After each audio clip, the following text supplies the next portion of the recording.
Welcome to Eklesias Podcast. Kembali lagi bersama saya Evi Santoso. Ada yang salah posisi. Luar biasa ini ya, luar biasa. Yuk, balik ke profesi masing-masing. Silakan. Geser. Love. Kamu sana love. Perkenalkan saya pembicara hari ini. Wih, Iya. iya pembicara kita boleh perkenalan diri. Oke, sepertinya kita harus kembali ke jalan yang benar ya, supaya podcast ini bisa berjalan dengan baik. Iya, kalau nggak gitu nanti kita viral terus disuruh take down. Oh baik. Cukup. Oke, kembali lagi bersama siapa? Bersama aku Jorgi dan partnerku Lovina. Nah, kita hari ini akan bahas topik yang tidak kalah menarik dan tidak kalah seru dengan topik yang sudah kita bahas minggu lalu. Ayo, masih ingat gak bahas minggu lalu apa? Aku Gak ingat. Wih, Lovina ingat. Ya, apa Lov? iya, Minggu lalu apa? moderatornya yang bikin skrip gitu ya, pasti inget gitu ya. Sorry, pertanyaannya minggu lalu atau minggu ini ya? Kalau minggu lalu sepertinya saya lupa. Loh, tadi katanya ingat. Oh, saya kira. Oh iya ya. Ya Loh, maaf ya. ya wis love. Oke. Anu ya, nilainya 7 ya. Ya, kita Nanti ulang remedi. Kita ulang dari awal. Loh. Seolah tidak terjadi apa-apa. Oh, kirain ngulang kita rekaman episode 1 lagi. Waduh. Oke, judulnya pada minggu ini adalah sekolah dan kuliah perlukah tanda tanya 2. Oke. Nah, CFI. Yes. Kita kalau misalnya ngomongin nih seputar pendidikan formal, jadi kayak ya sekolah SD, SMP, SMA, terus kuliah gitu. Maksudnya ini yang pada umumnya di sekitar kita seperti itu gitu ya. Nah, ini ada statement dari komedian terkenal. Dia tuh bilang begini di sebuah acara. Cuman lulus jenjang pendidikan tertentu tapi penghasilannya 30M per bulan. Ternyata nggak sekolah tetap bisa punya segalanya ya. Wih. Nah, saat mendengarkan statement itu saya jadi bertanya-tanya apakah setelah saya sekolah dan kuliah saya bisa menghasilkan 30M per bulan gitu ya. Jadi bagaimana tanggapan CFI? Enak ya love like gitu. Kita habis playgroup aja kalau Waduh, mau bermain main tiap hari playgroup. gambar-gambar tahu-tahu dapat per bulan 30 miliar. Tadi jujur saya pikirnya SD lah, terus ternyata ini lebih rendah lagi di playgroup gitu. Baik. Diundang nyanyi Baby Shark di mana-mana. Bisa jadi ya 30M terus per bulan. Oke, mari kita kembali ke jalan yang benar. Oke. Jadi bagaimana tanggapan CFI? Jadi maksudnya dari statement itu kira-kira menurut Cece pendidikan itu penting gak sih? Oke, mungkin tadi aku ngutip dulu ya. Tadi kata si komedian kan nggak sekolah tetap bisa punya segalanya. Jadi 30M itu segalanya bagimu. Loh kok bagiku? Loh, bagi dia. Ya betul. Bagi dia. Segala pujian. Iya lanjut. Jadi konser. Jadi mungkin perlu didefinisikan dulu ya esensi pendidikannya itu apa. Kalau pendidikan dilihat sebagai jenjang yang memang dianggap harus dilalui untuk seseorang bisa bekerja. Jadi kayak tadi Lovina bilang SD, SMP, SMA, kuliah. Jenjang yang memang sekedar dilalui. Ya mungkin memang gak penting. Yes, gak penting Jor. Nah, sementara karena orang jawabannya bisa, tidak penting. Karena orang bisa bekerja bahkan tanpa pendidikan yang tadi itu, yang kayak jenjang. Oke. Iyalah, iya. Ya kan? Iya, Tapi Ya, ada tapinya ada ternyata tapinya. ya.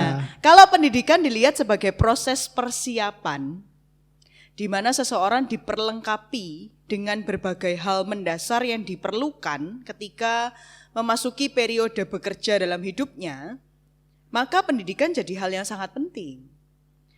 Tapi bisa juga dilihatnya yang sangat penting berarti apa? Yang sangat penting adalah proses persiapan dan memperlengkapi dirinya untuk menghadapi periode masa hidup yang bekerja itu tadi. Karena untuk memasuki periode yang baru yaitu periode bekerja itu kan perlu persiapan. Entah persiapan mental, entah persiapan karakter, persiapan emosi secara emosional perlu diperlengkapi. Dan itu bisa dilakukan lewat pendidikan formal maupun pendidikan informal. Jadi kalau dilihat dari sisi sebagai proses persiapan tentu pendidikan penting. Tapi pendidikan yang mana dulu? Apakah formal, karena bisa juga informal. Kalau hanya dilihat sebagai jenjang yang siklus hidup manusia pada umumnya, habis playgroup apa TK habis TK apa SD, habis SD apa SMP SMA, tanpa dilihat itu sebagai proses persiapan, ya nggak penting. Gitu. Oke. Jadi kalau misalnya ada orang yang merasa dirinya sudah cukup, C. Tadi kan kalau dilihat dari sudut pandang untuk memperlengkapi diri, untuk persiapan secara karakter, emosi dan lain sebagainya, bisa dilalui melalui pendidikan. Yes. Kalau misalnya ada orang yang aku udah cukup lah untuk pede karakter, gitu ya. emosi, iya udah pede banget nih, percaya diri banget sama dirinya, jadi menganggap pendidikan itu gak usah lah. Mungkin gak, C, kayak gitu? Ada orang kayak gitu? Mungkin. Cuman itu bisa terjadi kalau misalnya memang ternyata ada kondisi tertentu yang memaksa sehingga orang itu tidak bisa menempuh jenjang studi yang lanjut terus gitu ya. Oh iya. Ya enggak apa-apa kalau misalnya memang itu jadi kendala atau jadi hal yang kondisi yang perlu dihadapi. Ya Tuhan pasti memperlengkapi dengan caranya sendiri, tidak harus dengan pendidikan formal. Tapi kalau ternyata kita bisa difasilitasi oleh orang tua kita atau oleh beasiswa, oleh apapun untuk kita tetap bisa menempuh pendidikan formal, ya kenapa tidak? Gitu. Oke. Paham.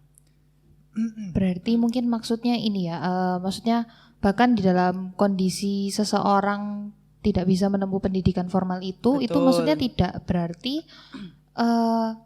maksudnya yang salah gitu loh, karena kan Betul. Tuhan tetap bisa bekerja lewat sana gitu ya, meskipun itu tidak tidak lewat pendidikan membuat formal. hidupnya seolah-olah hancur dan fatal, tidak punya masa depan, enggak, sama sekali tidak. Gitu. Oke. Nah, C, terus menyambung statement dari YC tadi. Kalau misalnya kita bisa dan mampu untuk difasilitasi untuk menempuh pendidikan. Nah, tapi kalau misalnya kita kuliah tapi nggak sesuai ini, C, sama passion kita. Ya. Nah, apakah itu sebenarnya itu kita yang kurang berhikmat, kurang minta petunjuk dari Tuhan, atau emang itu Tuhan itu menempatkan kita di jurusan itu? Oke. Nah, ini udah ada spill-nya ya kemarin ya. Ya ada. Betul. Nah, panggilan Tuhan itu menurut saya one step at a time. Satu langkah demi satu langkah. Makanya ada salah satu mentor saya bilang setiap titik dalam hidup kita yang Tuhan izinkan terjadi dan kita alami, semuanya tidak ada yang kebetulan. Semuanya itu adalah bagian dari proses kita makin mengerucut, makin dekat dengan panggilan Tuhan dalam hidup kita. Jadi kalau Tuhan izinkan kita kuliah, itu satu hal. Tuhan izinkan kita kuliah di jurusan atau prodi tertentu, juga itu Tuhan pakai untuk jadi proses persiapannya kita. Diperlengkapi untuk makin dekat dengan apa yang Tuhan mau kita kerjakan. Semua hal yang kita lalui, pengalaman yang kita perlu alami, yang sudah kita alami, semuanya gak ada yang sia-sia. Contoh nyata sebenarnya suara yang kalian dengar sekarang gitu ya, S1 saya itu ilmu komunikasi. Saya ambil program studi ilmu komunikasi tanpa pemikiran kalau nanti saya akan jadi hamba Tuhan penuh waktu dan akan masuk S2 teologi. Oh, iya. Gitu. Jadi apakah saya perlu menyesali gitu kan, kayak tahu gitu dari S1 aja teologi, nggak usah lama-lama S2-nya gitu kan. Betul. Tapi sekarang saya menyadari bahwa ada hal-hal mendasar yang saya pelajari di ilmu komunikasi itu sangat bermanfaat untuk saya sebagai hamba Tuhan. Misalnya di ilmu komunikasi saya belajar tentang model komunikasi, ada who says what to whom in which channel with what effect dan sebagainya gitu ya. Kita Agak dengerin susah ya. Iya, kayaknya istilah yang baru dan mungkin itu butuh Diulang 2 kali satu pun sesi. saya juga tetap tidak paham gitu Jadi ya. ada satu model, intinya sih siapa mengatakan apa kepada siapa, lewat channel apa, medianya apa, dan berharap efeknya apa gitu. Semua perlu dianalisa dan perlu dipersiapkan. Gitu. Saya belajar, kalau berarti dari sana saya jadi belajar, oh kalau saya mau ngajak ngomong orang, mau penginjilan, gak asal tembak. Saya mikir dulu dia siapa. Saya perlu tahu dulu dia punya konteks latar belakang seperti apa. Sehingga saya bisa memutuskan metode komunikasinya, bahas mulai mana dulu. Nggak asal ngomong, nggak asal tembak. Gitu kan kalau ditolak kan sakit ya. Aduh. Ada cerita apa ini? Kita bisa-bisa ganti topik gitu ya. Dari sekolah kuliah kita berubah jadi itu contohnya ya, ilmu komunikasi masuk ke teologi. Jadi siapa yang masih berani bilang kuliah ilmu komunikasi itu cuma belajar ngomong? Hah? Berani? Siapa? Langsung bisa hubungi kontak di bawah ini. Iya. Nanti dikasih saya jelasin. Tapi ini menarik ya, tadi ada kata-kata yang apa sih, setiap titik dalam hidupmu. Setiap titik dalam hidup kita, Tuhan izinkan kita kita alami atau terjadi itu semuanya nggak ada yang kebetulan. Betul. Itu bagian dari proses kita dipersiapkan makin mengerucut, makin dekat dengan panggilan Tuhan dalam hidup kita. Jadi maksudnya ini memang dalam arti kita nggak bisa hanya melihat dalam titik itu aja. Maksudnya kalau misalnya kita gambar ada titik, kalau kita cuma lihat di titik itu toh dia kan berhenti menjadi titik. Ya, kita perlu lihat lagi ke belakang dan menantikan ada apa lagi ke depan. Gitu. Sehingga makanya saat kita berkuliah yang tidak sesuai dengan passion, balik lagi tidak berarti itu adalah akhir dari segalanya. Betul. Karena kita nggak tahu ke depan Tuhan punya rancangan yang seperti Iya. apa buat kita. Oke. Nah, ngomong tentang pendidikan formal tadi, terus gimana kalau misalnya kita ini sudah ketemu passionnya kita sejak kecil? Jadi maksudnya ini anggaplah memang apa ya, bukan passion ikut-ikutan yang kita bahas di minggu lalu, kita memang sudah tahu, sudah cek. Misalnya menari, menyanyi, main musik, masak. Jadi kan sepertinya kan maksudnya sekilas itu tidak perlu apa ya, kuliah tidak yang perlu pendidikan formal. Iya, kayak apa sih kalau misalnya apalagi bahas teorinya kayak belajar matematika tuh kan kayak ngapain gitu ya, dari dance musik, nyanyi orang gitu. Nyanyi kan nggak pakai orang nyanyi kan nggak pakai 1+1, 2+2, nggak pakai kalkulus. Nah, apakah itu nggak apa-apa untuk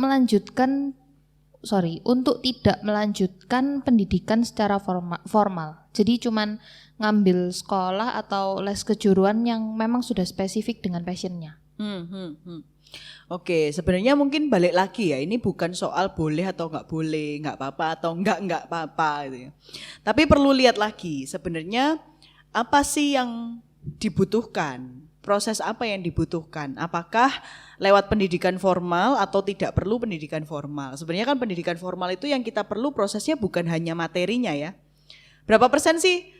Misalnya Georgie sempat kuliah. Ya. Jurusan apa? Jurusan informatika. Informatika. Mungkin berapa persen dari semua mata kuliah informatika yang kamu ingat sampai hari ini? Kayaknya yang itu aja. Apa itu informatika gitu. Yang dasar-dasar kan jadinya kan? Oke. Lovina, jurusan apa? Teknik sipil. Berapa persen yang kamu ingat? 100%. Wih, luar biasa. Ngeri. Oke, baik. Saya gak jadi ngomong. Bercanda ya. Nanti saya tiba-tiba dihubungi untuk ditanyain ini itu, saya tidak paham. Ya kayaknya abis ini ada yang mau les sama kamu loh. C, aku mau daftar teknik sipil C. Kita kembali ke masa lalu sedikit ya. Ya saya mungkin 1%. Nah, iya. Jadi maksudnya berapa persen dari materi perkuliahan literally yang bisa kita ingat? Justru yang berharga adalah apa yang kita proses dalam kerangka berpikir kita.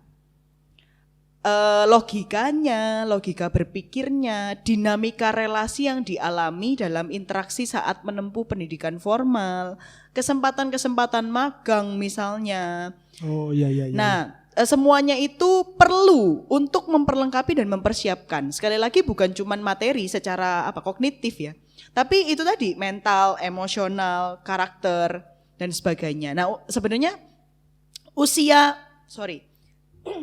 lulus SMA itu usia peralihan dari remaja menjadi dewasa.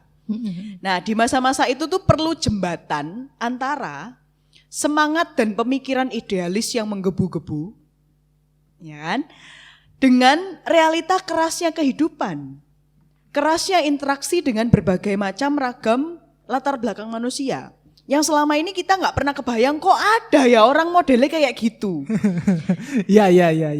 Nah, itulah sebenarnya yang kita butuhkan di masa kuliah.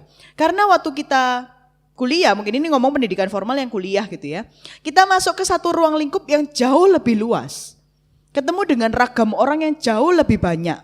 Disinilah kita diproses, berlatih, dan mempersiapkan diri.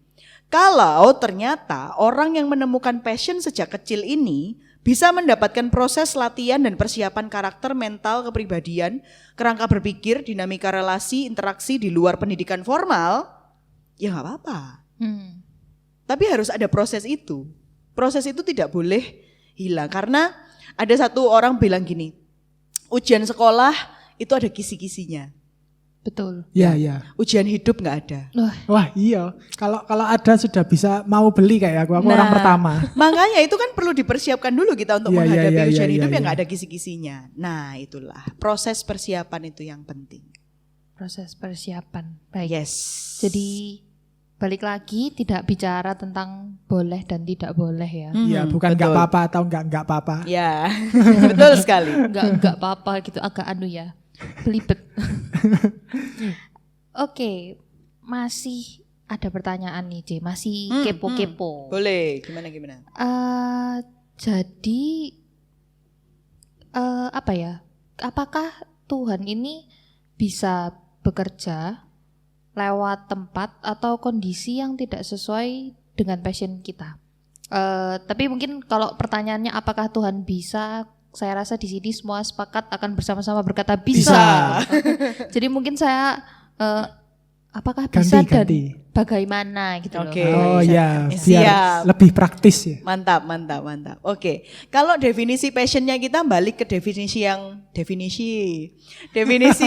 minggu lalu gitu ya, sesuatu yang Tuhan taruh di dalam diri kita, maka Tuhan pasti bekerja lewat passion itu.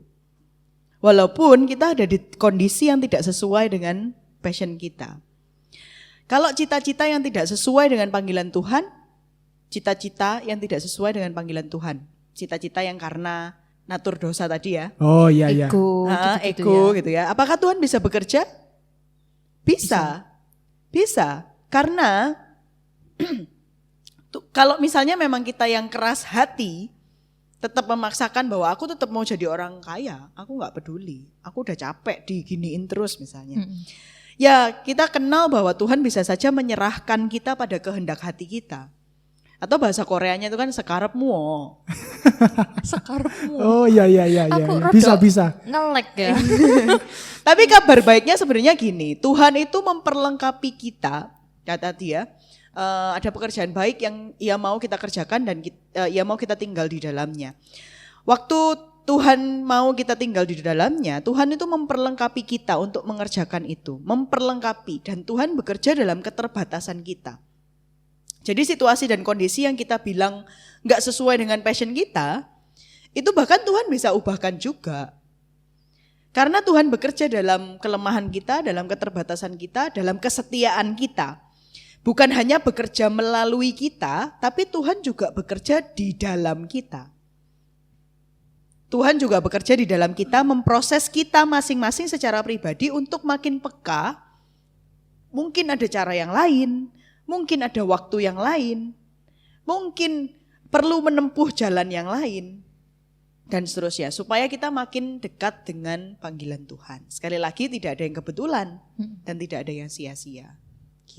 Oh iya, aku jadi ingat tadi ada statement dari CFI, mungkin ada jalan lain, aku jadi ingat perjalanannya bangsa Israel ya. Betul, kan memutar terlebih dahulu. Memutar sampai 40 tahun. Betul. Padahal kan sebenarnya langsung aja ke tanah Kanaan kan bisa. Betul. Tapi kenapa sekali. harus Tuhan itu membuat bangsa Israel muter sampai 40 tahun? 40 tahun tuh enggak sebentar loh. Betul. Ya. Kalau kita yang di sana menjadi bangsa Israel, kita sudah teriak-teriak gitu ya. Iya, kok nggak sampai-sampai Tuhan, di mana ini bangsa tanah perjanjian gitu ya. Kalau kita SD terus sampai masuk tanah Kanaan udah OTW jadi engkong emak. Pas keluar udah ganti wujud gitu ya. Oke. Jadi mau dimanapun tempat kita, apapun kondisi kita, mau itu sesuai atau enggak sesuai, pasti Tuhan bakal bekerja ya. Betul. Yes. Oke C. Jadi sebelum kita menutup pembahasan kita pada episode kali ini, mungkin ada closing statement dari CFI? Ya, oke. Closing statement dari saya mungkin gini. Yang jadi kunci adalah bahwa kita perlu menyadari kita perlu proses. Untuk sampai pada memenuhi panggilan Tuhan, kita perlu diproses, dipersiapkan, diperlengkapi. Mau lewat apapun terserah. Mau formal nggak formal terserah. Tapi sikap hati bahwa tahu aku perlu proses, aku perlu dipersiapkan, aku perlu diperlengkapi, lewat segala hal yang Tuhan izinkan aku alami, itu perlu jadi kunci. Jadi bukan mimpi ya yang adalah kunci, proses. Iya. Agak dejavu ya. Iya. Jadi waktu mengeluarkan kata-kata itu baik. Ya, jadi proses yang adalah kunci. Gitu. Jadi kuncinya adalah mindset ya, ya. Semua Betul. itu di mindset. Mindset bahwa kita tuh perlu proses. Ya, Gitu. jadi kalau kita mungkin sekarang berada, mungkin mengalami sebuah kegagalan atau sebuah kita melewati jalan yang bisa dibilang banyak batunya, yang geronjalan, banyak lubang, itu kita anggap itu adalah proses dari Tuhan. Bagian ya, dari proses. Bagian dari Betul. proses ya, untuk di mana tujuan akhirnya tuh ya untuk kebaikan diri kita sendiri aja ya. Oke, Betul sekali. mantap. Oke, baik. Terima kasih CFI untuk pencerahan-pencerahan yang diberikan di Widih. episode kali ini. Saya juga percaya teman-teman yang mungkin awalnya kayak gitu toh, terus jadi kayak celing gitu toh, kayak mendapatkan Kayak aneh ya, kalau di animasinya itu ada sunlight. Bukan ya? kayak ada lampunya nyala gitu ya. Betul, Wih. itu Kayak kayak di kartun-kartun. iya. Kayak di Tom and Jerry gitu. Oke, karena maksudnya memang secara pribadi Lovina sendiri juga semakin menjadi tahu lebih dalam dan lebih banyak. Jadi tak rasa Jorgi juga dapat banyak ya dari pembicaraan kita dong. pada hari ini. Diberkati, diingatkan lagi, dikuatkan lagi. Mantap. Oke. Nah, minggu depan kita masih bersama kan ya? Apa udah ganti? Minggu depan. Apa udah bosen? Kamu udah bosen belum? Ganti saya moderatornya. Loh, Wah. jangan nanti di take down beneran nanti. Oke. Nah, minggu depan kita akan membahas topik live and learn, namun dengan judul yang berbeda, yaitu ketika mereka menuntutku. Wih. Nah, mereka nih siapa ya? Boleh spoiler nggak? Apa nggak usah? Nanti nggak seru.